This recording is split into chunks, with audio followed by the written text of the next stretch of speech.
I think it really started by watching the BET Awards because Okay. Usher won an award and he was saying, everybody said, Mama, I made it. But it's important to give respect to the fathers because sometimes you want to say, Dad, I did it. And I Hmm. realized in hip hop music, we don't talk very much about our fathers. And not everybody is lucky enough to have a father or fortunate enough that to have a present father. But maybe you have an uncle in your family, or maybe you have a grandfather.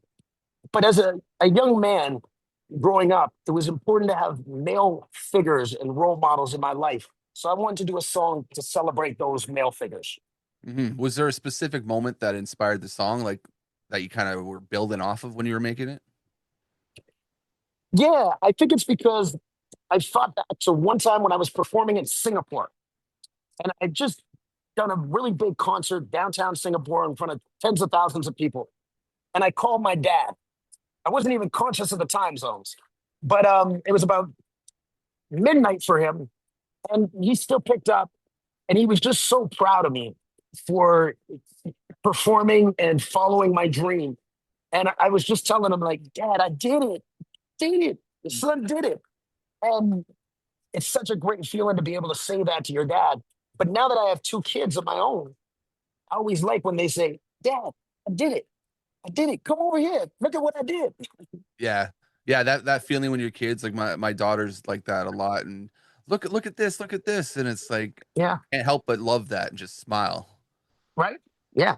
Hmm. Now there's like with something like that, there's got to be a sense of like legacy and how you're trying to pass a story down. Do you think this hits different for like your father, your fans, your younger self even? Well, I think whenever you write a song, you don't want to just make it about yourself. You want to make it so that other people can listen to it. Because what Michael Jackson said is that music is mantras.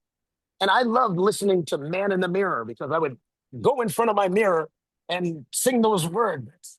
If you want to make the world a better place, take a look at yourself and make a change. Hmm. So I hope that this song just connects with people that are like, it makes me think of my dad. Or if you're a father, it makes me think of my kids. So I wanted to make it in that way that everybody could relate to it.